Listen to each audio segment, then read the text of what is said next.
ഒരു അച്ഛനും കുട്ടിയും കാട്ടിലൂടെ നടന്നു പോവുകയായിരുന്നു. പോകുന്ന വഴിയിൽ താഴ്ന്നു നിൽക്കുന്ന ഒരു മരച്ചില്ല കുട്ടിയുടെ കണ്ണിൽ കണ്ടു. അവന് അതൊടിക്കണമെന്ന് തോന്നി.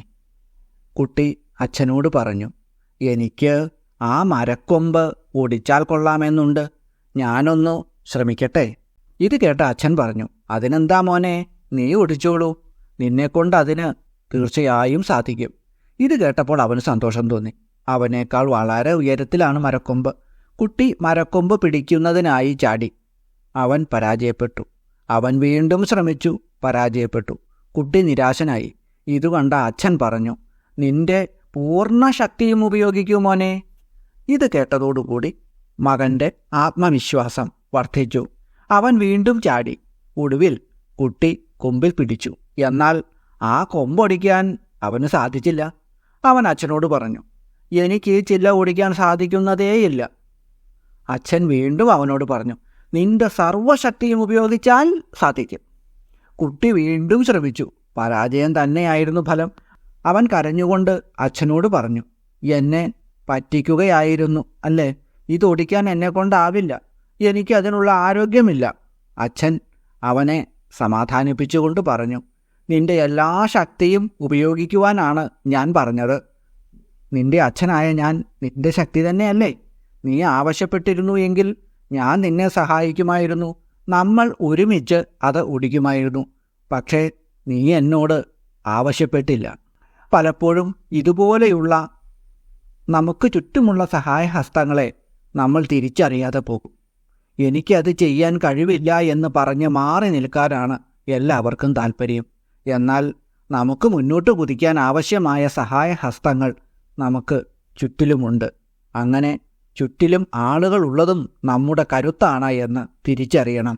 ആ സ്രോതസ്സുകളെയും ഫലപ്രദമായി ഉപയോഗിച്ച് വിജയത്തിൽ എത്തുന്നതിലാണ് മിടുക്ക്. പ്രണവപ്രകാശത്തിൻ്റെ പുതിയ ഒരു അധ്യായത്തിലേക്ക് എല്ലാവർക്കും സ്വാഗതം.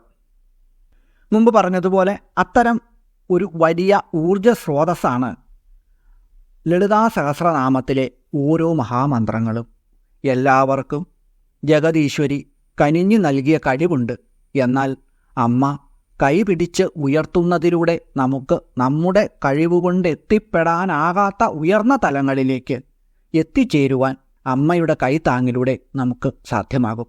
അമ്മയുടെ നേർക്ക് നാം ഒരു കൈ ഉയർത്തിയാൽ അമ്മയുടെ എല്ലാ കൈകളും നമുക്ക് നേരെ സഹായവുമായി എത്തും. അത്തരം 1000 സഹായഹസ്തങ്ങളാണ് ലളിതാ സഹസ്രനാമം. കച്ചവി എന്ന വീണയുടെ നാദത്തേക്കാൾ മനോഹരമായ ശ്രീ ലളിതാ പരമേശ്വരിയുടെ ശബ്ദമാധുര്യത്തെക്കുറിച്ചാണ് ലളിതാ സഹസ്രനാമത്തിലെ 27ാമത്തെ നാമമന്ത്രമായ നിജസല്ലാപമാധുര്യ വിനിർഭക്ഷിത കച്ചവി എന്നതിൽ വശിന്യാദി വാഗ്ദേവതകൾ വർണ്ണിക്കുന്നത്. തൻ്റെ സല്ലാപമാധുര്യം കൊണ്ട് കച്ചപിയെ വിനിർഭത്സിക്കുന്നവൾ എന്നാണ് അർത്ഥം.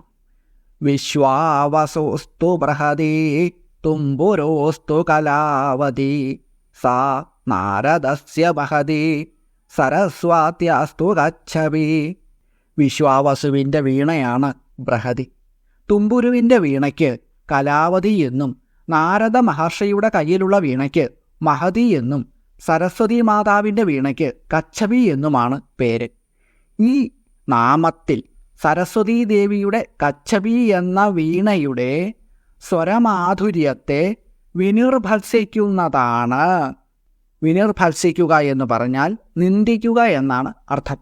നിന്ദിക്കുന്നതാണ് ജഗദംബികയുടെ സല്ലാപത്തിൻ്റെ സ്വരമാധുര്യം എന്നാണ് അർത്ഥം.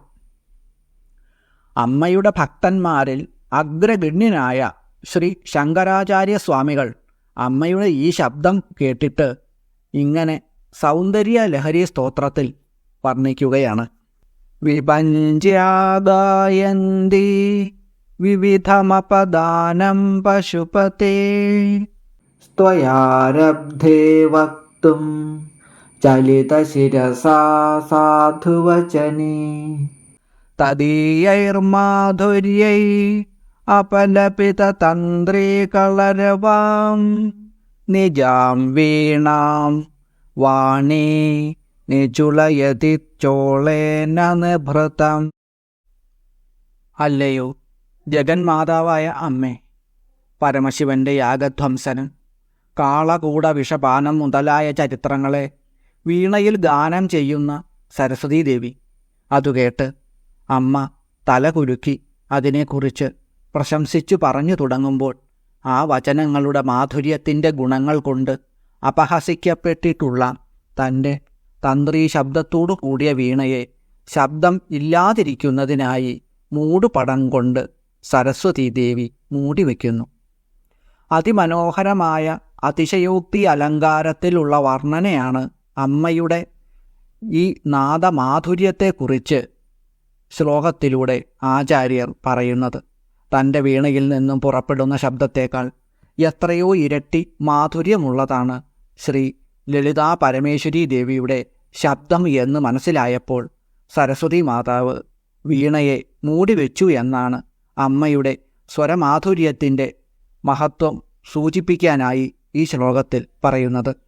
ഓം നിജസല്ലാപമാധുര്യ വിനിർഭത്സിത കച്ഛപ്യൈ നമഃ. ഓം ഓം ഹ്രീം നിജസല്ലാപമാധുര്യ വിനിർഭത്സിത കച്ഛപ്യൈ നമഃ. ഇങ്ങനെ 2 രീതിയിലും ഈ മന്ത്രം ജപിക്കാം. ഈ മന്ത്രത്തിൻ്റെ ഏറ്റവും വലിയ ഗുണം ഉണ്ടാകുന്നത് സംഗീതം അഭ്യസിക്കുന്നവർക്ക്, കവിത, പ്രസംഗം തുടങ്ങിയ കലകളൊക്കെ കൈകാര്യം ചെയ്യുന്നവർക്കുമാണ്.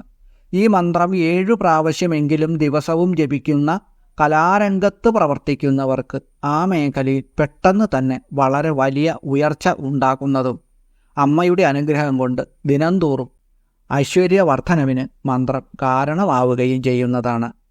അതിമനോഹരമായ അമ്മയുടെ സുന്ദരമാകുന്ന വദനത്തിൽ വിടർന്നു വിലസുന്ന പുഞ്ചിരിയാണ് അമ്മയുടെ നാമത്തിൽ വശിന്യാദി വാഗ്ദേവതകൾ നമുക്കിനി കാണിച്ചു തരുന്നത്. മന്ദസ്മിത പ്രഭാപൂരമജ്ജത് കാമേശമാനസ എന്നതാണ് ഏറ്റവും മഹത്വമുള്ള 28ാമത്തെ ലളിതാസഹസ്രനാമത്തിലെ നാമമന്ത്രം. മന്ദസ്മിതത്തിൻ്റെ പുഞ്ചിരിയുടെ പ്രഭാപൂരത്തിൽ മജ്ജത്തായ മുഴുകുന്ന കാമേശ മാനസത്തോടുകൂടിയവൾ എന്നാണ് ഈ നാമമന്ത്രത്തിൻ്റെ സാമാന്യമായ അർത്ഥം. തൻ്റെ മന്ദഹാസം കൊണ്ട് കാമേശ്വര ഭഗവാന്റെ മനസ്സിനെ മുഴുകിച്ചവളാണ് ശ്രീ ലളിതാ പരമേശ്വരി. ലളിതാ സഹസ്രനാമം രചിക്കുവാൻ വശിന്യാദി വാഗ്ദേവതകളോട് ലളിതാ പരമേശ്വരി ദേവി ആവശ്യപ്പെട്ടു. ആ സമയത്ത് അവർ അവരുടെ മനസ്സിൽ ആദ്യമായി ദർശിച്ചത് ചിതഗ്നിയിൽ നിന്നും ഉയർന്നു വരുന്ന അമ്മയുടെ അതിമനോഹരമായ പുഞ്ചിരിയാണ്.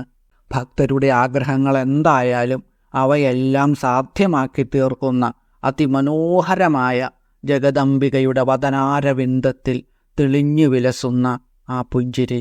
ലളിതാ പരമേശ്വരിയായ ജഗദംബികാദേവിയെ മഹാരാജ്ഞിയായി പട്ടാഭിഷേകം ചെയ്യുന്നതിനു മുമ്പ് അമ്മയുടെ വിവാഹം മഹാദേവനുമായി നടക്കേണ്ടതാണ്. എന്നാൽ വരനാകേണ്ട ശിവൻ തപസ്വിയും ദിഗംബരനും പാമ്പുകളെ ആഭരണമാക്കിയവനും ഭസ്മം പൂശിയവനുമായി ശ്മശാനത്തിലുമാണ്.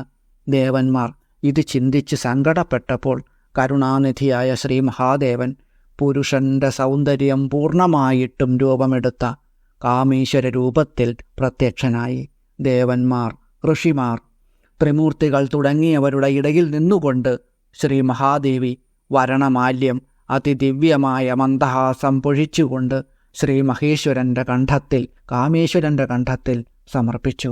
കാമേശ്വരദേവൻ്റെ മനസ്സ് മൃദുമന്ദഹാസത്തിൽ പൂർണ്ണമായും മുഴുകിപ്പോയി. ഈ ദൃശ്യം വാഗ്ദേവതകളുടെ മനസ്സിൽ അവർ ദർശിച്ചു. ഓം മന്ദസ്മിത പ്രഭാപൂരമജ്ജത് കാമേശമാനസായൈ നമഃ. ഓം ഓം ഹ്രീം മന്ദസ്മിത പ്രഭാപൂരമജ്ജത് കാമേശമാനസായൈ നമഃ. ബ്രഹ്മാണ്ഡപുരാണത്തിലെ ലളിതോപാഖ്യാനത്തിലെ ഏറ്റവും പ്രധാനമായ ഒരു ഭാഗത്തെയാണ് ഈ നാമം ഓർമ്മിപ്പിക്കുന്നത്. അതാണ് അമ്മയുടെ വിവാഹവേള. അവിടുത്തെ വദനത്തിൽ വിളങ്ങുന്ന പുഞ്ചിരി, അത് ഈ മന്ത്രത്തിലൂടെ അമ്മയോടുള്ള ഭക്തി കൊണ്ട് ഓരോരുത്തർക്കും നേരിട്ട് തന്നെ കാണുവാൻ സാധ്യമാകുന്ന രീതിയിലാണ് ഈ മന്ത്രം ലളിതാ സഹസ്രനാമത്തിൽ വാഗ്ദേവതകൾ ഉൾക്കൊള്ളിച്ചിട്ടുള്ളത്. വെറുതെ ലളിതാ സഹസ്രനാമങ്ങൾ ചൊല്ലിയതുകൊണ്ടായില്ല, അതിൽ മനസ്സ് പൂർണ്ണമായും അർപ്പിച്ചുകൊണ്ട് അമ്മയുടെ ഓരോ നാമങ്ങളും ജപിക്കുന്ന സമയത്ത് അതിൻ്റെ അർത്ഥവും ആശയവും മനസ്സിലാക്കി ആ രൂപവും ഭാവവും ഉൾക്കൊണ്ട് അമ്മയെ ആ രൂപത്തിൽ തന്നെ കാണണം എന്ന അമിതമായ ആഗ്രഹം അവിടുത്തെ തിരുമുമ്പിൽ സമർപ്പിക്കുമ്പോൾ ഒരു കുഞ്ഞിനെപ്പോലെ അമ്മയെ കെട്ടിപ്പിടിച്ച് കരയുമ്പോഴാണ് ദർശന സൗഭാഗ്യത്തിലൂടെ ഇതിലെ ഓരോ നാമമന്ത്രപുഷ്പങ്ങളും സാർത്ഥകമായി തീരുന്നത്. ഈ മന്ത്രത്തിൻ്റെ ഏറ്റവും വലിയ പ്രത്യേകത, ഏറ്റവും സന്തോഷിച്ചിരിക്കുന്ന അമ്മയുടെ വദനത്തിൽ വിളങ്ങുന്ന പുഞ്ചിരി, അത് നൽകുന്ന സൗഭാഗ്യം എന്നിവയാണ്. ശിവപാർവതിമാരെ സാക്ഷാത്കരിക്കാൻ ഈ ഒരേ ഒരു മന്ത്രം കൊണ്ട് കഴിയുമെന്നുള്ളതാണ് ഇതിൻ്റെ ഏറ്റവും വലിയ പ്രത്യേകത. അമ്മയും അച്ഛനുമായി ശിവപാർവതിമാരുടെ ദർശനം ആഗ്രഹിക്കുന്നവർക്ക് ഈ മന്ത്രം ജപിച്ചുകൊണ്ട് ഒന്ന് നോക്കിയാൽ മാത്രം മതി. ചിദഗ്നിയിൽ നിന്നും കോടിക്കണക്കിന് സൂര്യന്മാരുടെ ശോഭയോടുകൂടി ഉദിച്ചുയർന്ന അമ്മയെയും ജഗദീശ്വരനായ അച്ഛനെയും ദർശിച്ചുകൊണ്ട് അവിടുത്തെ പാദപത്മങ്ങളിൽ പ്രണാമങ്ങൾ അർപ്പിച്ചുകൊണ്ട് ലയിച്ചു ചേരുവാൻ സാധ്യമാക്കുന്ന ഒരത്ഭുത മന്ത്രമാണിത്. ഏത് തരത്തിലുള്ള ആഭിചാരപ്രയോഗങ്ങളും ദോഷകരമായ സമയങ്ങളും കഷ്ടതകളും എല്ലാം മാറ്റി ആഗ്രഹം സാധ്യമാക്കി പാർവതി പരമേശ്വരന്മാർ അനുഗ്രഹം ചൊരിയുന്നു ഈ മഹാമന്ത്രത്തിലൂടെ. ജഗദീശ്വരിയും ജഗദീശ്വരനും എല്ലാവരെയും അനുഗ്രഹിക്കട്ടെ എന്ന് പ്രാർത്ഥിച്ചുകൊണ്ട് അമ്മയുടെ പാദാരവിന്ദങ്ങളിൽ ശതകോടി പ്രണാമങ്ങൾ അർപ്പിച്ചുകൊണ്ട് നിർത്തുന്നു. നന്ദി, നമസ്കാരം.